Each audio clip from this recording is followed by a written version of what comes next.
इसमें लिखे, क्योंकि ऐसा कोई सा चीज के अंदर जितना भी बेसिक टर्म है उसे समझना बहुत जरूरी है, तब वो चीजें पूरा क्या हो जाएगा, क्लियर हो जाएगा। अब यहाँ पर हमारा क्या फाइनल गुड्स, तो फाइनल गुड्स क्या होता है, इसमें अभी स्पेस फर्क नहीं था, इसमें हम लिखेंगे, समझ आ रहा है। तो फाइनल गुड्स क्या होता है, goods which is made for destruction, ऐसे लिख ले तो समझ आ जाएगा, इसको फाइनल गुड्स। मतलब जो गुड्स डिस्ट्रक्शन के लिए नहीं बना हुआ है वो क्या हो जाएगा, इंटरमीडिएटरी गुड्स, और जो गुड्स डिस्ट्रक्शन के लिए बना हुआ है वो क्या कहलाएगा, फाइनल गुड्स। शॉर्ट वैसे समझे, इंटरमीडिएटरी गुड्स मतलब क्या, goods which is not made for destruction, मतलब उसका क्या होना है, अभी कोई और रूप में ट्रांसफॉर्म होना है, तो वो क्या कहलाएगा, इंटरमीडिएटरी गुड्स। और फाइनल गुड्स क्या कहलाएगा, goods which is made for destruction, मतलब उसका रूप में रूपांतरण नहीं होगा, उसका सीधा कंजम्पशन होगा, सीधा डिस्ट्रक्शन होगा। तो goods which is made for destruction और consumption is called final goods. इसको यहां लिख लो, goods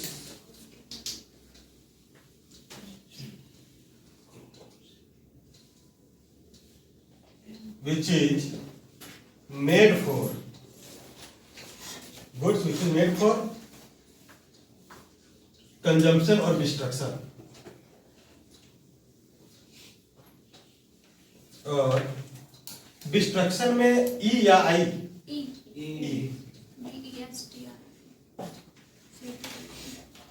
goods which is made for consumption or destruction is called final goods।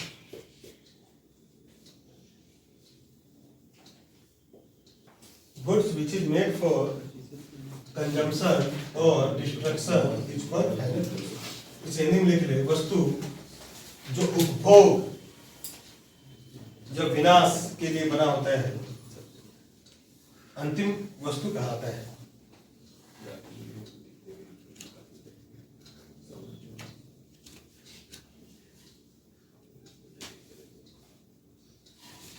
और ये इंटरमीडिएट गुड्स में क्या, वस्तु जो उपभोग या विनाश के लिए नहीं बना होता, इंटरमीडिएट गुड्स कहते हैं। तो इंटरमीडिएट गुड्स और फाइनल गुड्स समझ आ गया, किसी कोई दिक्कत तो पूछ ले नहीं हो। तो हम लोग यहाँ पर देखते हैं, अब एक टर्म क्या था, फाइनेंशियल ईयर, तो नेक्स्ट हेडिंग यहीं पर डाले, फाइनेंशियल ईयर।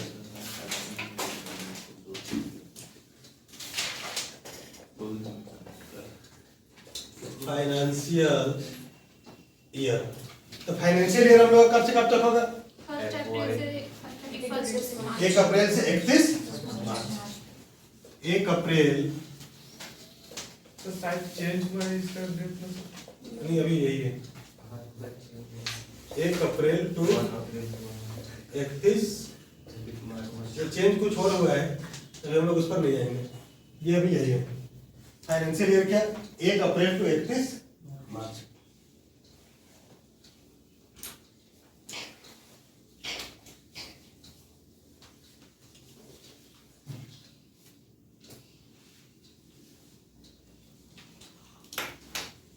अब जीडीपी को एक तरह से हम लोग कह सकते हैं इनकम ऑफ कंट्री। अभी देखना हम इंटरलिंक करेंगे इस डिफिनेशन को भी और अच्छा समझेंगे, इसका कुछ और बेसिक टर्म से लिखें। जीडीपी हमारा एक तरह से क्या हो गया, इनकम ऑफ कंट्री। इसको ऐसे समझे, इनकम ऑफ इंडियन टेरिटरी, ऐसे लिख ले, आप लोग ज्यादा अच्छे समझ आएंगे। Income of Indian territory, Bharat की सीमा का आय, इनकम ऑफ इंडियन टेरिटरी। इसी को हम इन शॉर्ट लिख दिए, जो लैंग्वेज में इतना लिखा हुआ है इसको इन शॉर्ट लिख दिए, इनकम ऑफ इंडियन टेरिटरी।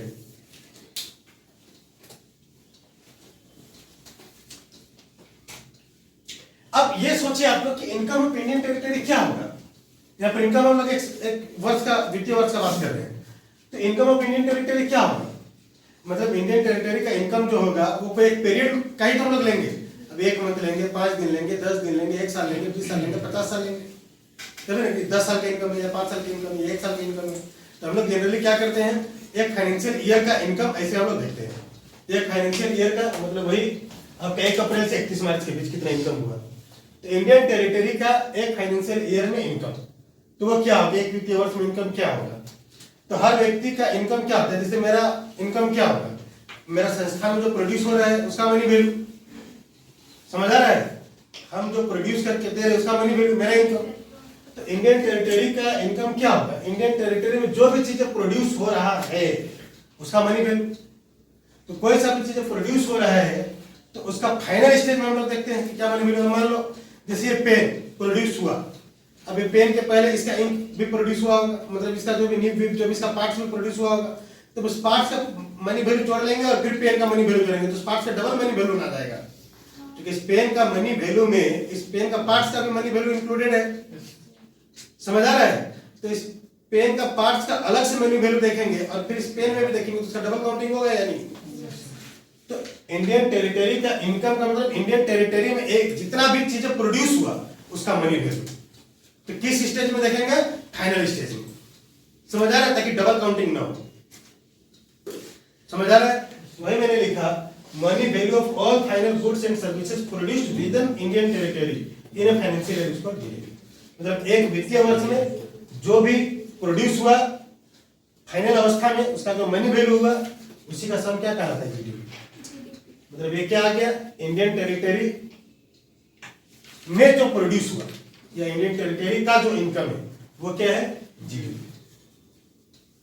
तो इनकम ऑफ इंडियन टेरिटरी या produced goods and services by Indian territory, short में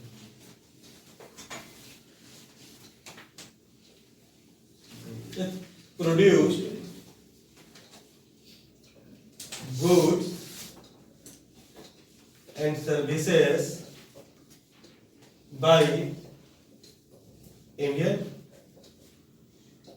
टेरिटरी। ये शॉर्ट में कोडेड वर्जन में लिख दे रहे ताकि आप लोग को वो समझ आ सके।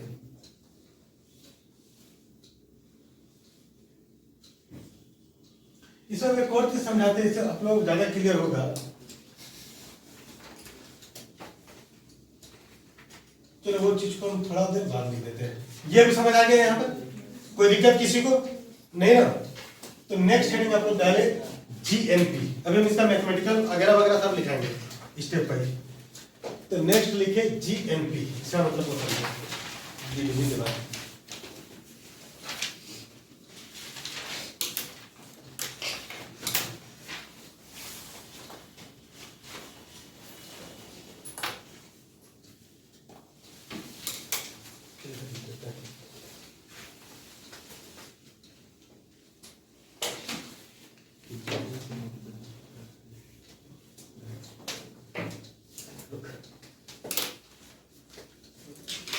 इसमें इसी में चेंजेस हम कर देंगे, बस आप लोग नीचे उतार देना। इसको आप लोग काट करके चेंज मत करना, आप लोग फिर नेक्स्ट लिखना आगे।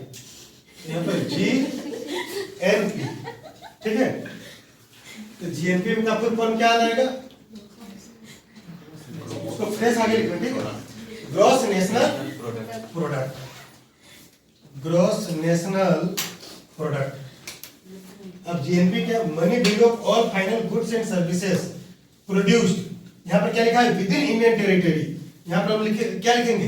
By the Indian citizen. यहाँ पर क्या लिखेंगे हम लोग? By the Indian citizen. इसको हम समझाएंगे। Money value of all final goods and services produced by the Indian citizen in a financial year is called GDP के लिए जीएनपी। ठीक है? अब यहाँ पर क्या है? Income of Indian territory. यहाँ पर क्या आ जाएगा? Income of Indian citizen. Territory का सिटीजन थोड़ा सा चेंज हो जाएगा, इंडियन सिटीजन। अब यहाँ पर क्या है? Produced goods and services by Indian territory. यहाँ पर क्या देगा? Produced goods and services by Indian territory की जगह सिटीजन। बस इतने ही से चेंज होगा। इसको समझा देते हैं, इसको उतार लेते हैं, ये पूरा उतार लेते हैं आगे, फिर इसको हम समझा देते हैं। एनआरआई से में आएगा ना, सब हम समझाएंगे वन बाय वन, एक एक चीजों को हम क्लियर करते चले जाएंगे। बोल रहा था शायद आपको एनआरआई अचानक से ज्यादा डोज लेने से क्या होगा? फिर डाइजेस्ट होने में दिक्कत कोई होगी। लेट नहीं रहा, सबसे डिस्टर्ब कर रहा था, किडनी खराब हो जाएगी। पहले से पढ़ा चुके हैं 10 बजे थोड़ी दिमाग में कहीं से दिमाग कहीं और रहता है। ऐसी ऑफिस में दिमाग छोड़ता है।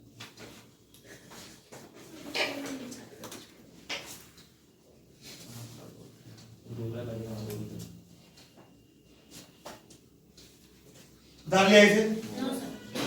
मैंने क्या बोला जो हिंदी में लिखना चाहते हैं ग्रॉस नेशनल प्रोडक्ट, इसे हिंदी में लिख ले सकल राष्ट्रीय उत्पाद, सकल राष्ट्रीय उत्पाद।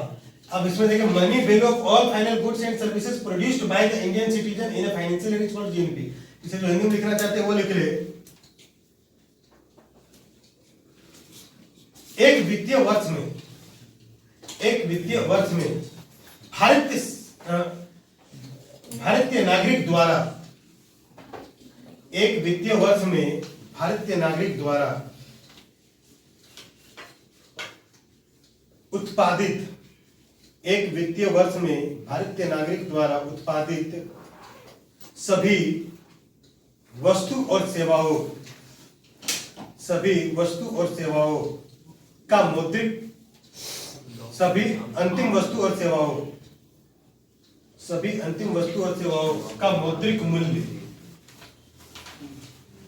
मूल्य सकल राष्ट्रीय उत्पाद कहलाता है, सकल राष्ट्रीय उत्पाद कहलाता है। लिख लिया आपने? अब इसका इनकम ऑफ इंडियन सिटीजन मतलब भारतीय नागरिक का इनकम, इसमें क्या है produced goods and services by Indian citizen, भारतीय नागरिक द्वारा उत्पादित वस्तु एवं सेवाएं। तो अब इसे देखें, इसे समझने के लिए कुछ चीजों को हम लोग जानते हैं। जैसे यहाँ पर ये हेडिंग डाले डोमेस्टिक वर्सेस नेशनल।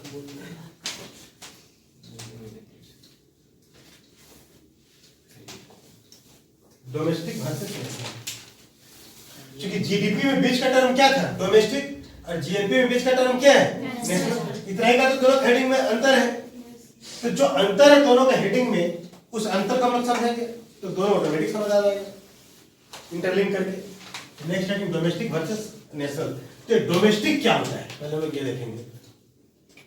डोमेस्टिक, इसको हिंदी में हम लोग क्या बोलते हैं डोमेस्टिक को? घरेलू बोलते हैं। घरेलू कहाँ से आया है? घर से आया है, ठीक है। घरेलू कहाँ से आया है? घर से। तो भारतीय नागरिक का घर क्या है? हमारा देश, भारत का सभी नागरिक का घर क्या है? Indian territory. आपका घर क्या है कि कमरा, 2 कमरा का सेट होगा। भारतीय नागरिक का जो घर है वो क्या है? Indian territory. आप अपना घर का मेंबर है, सदस्य है, तो भारतीय नागरिक किसका सदस्य होगा? वो भी अपना घर का सदस्य होगा, तो उसका घर क्या होगा? Indian territory. मतलब भारतीय नागरिक किसका सदस्य है? इंडियन टेरिटरी का। समझ आ रहा है? तो डोमेस्टिक घरेलू ये क्या आ जाएगा? इंडियन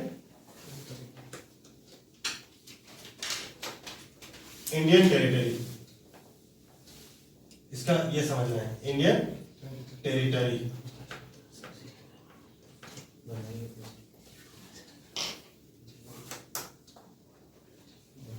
अब यहाँ पर क्या, इसका मेंबर कौन होगा?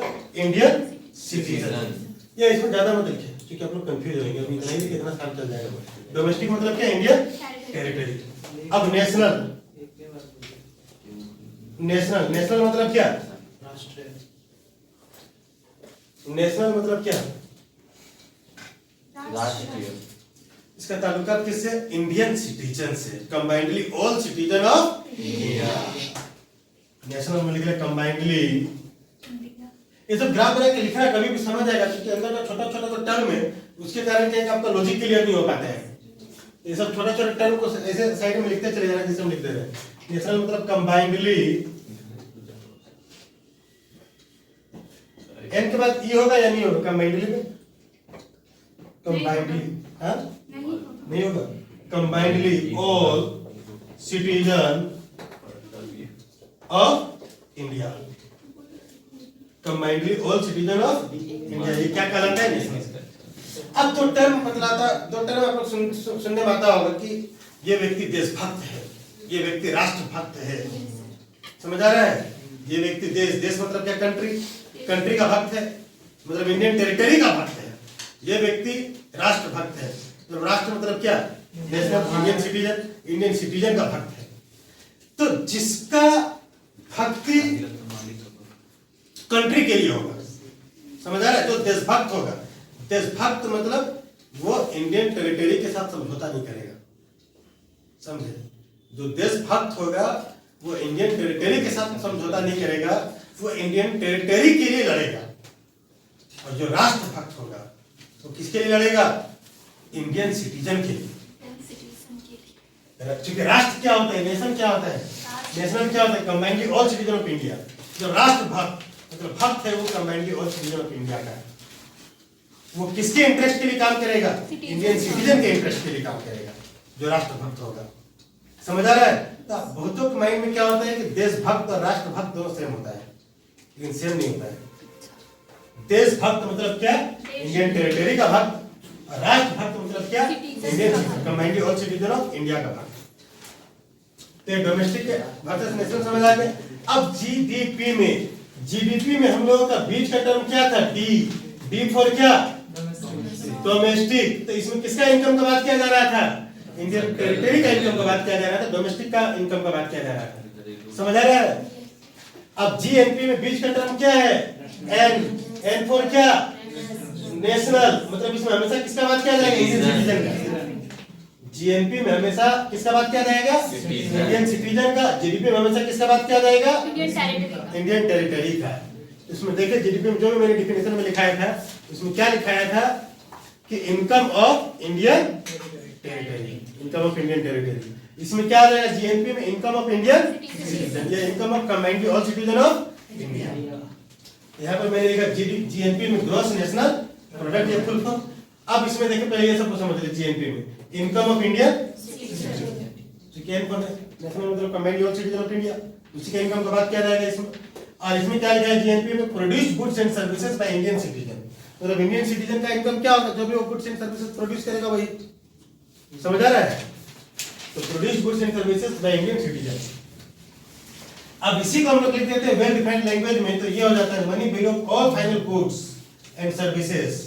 सभी अंतिम वस्तुएं एवं सेवाएं का मौद्रिक मूल्य जो कि प्रोड्यूस बाय इंडियन सिटीजन, जो कि भारतीय नागरिक के द्वारा उत्पादित किया जाता है इन अ फाइनेंशियल ईयर, एक वित्तीय वर्ष में, इसको।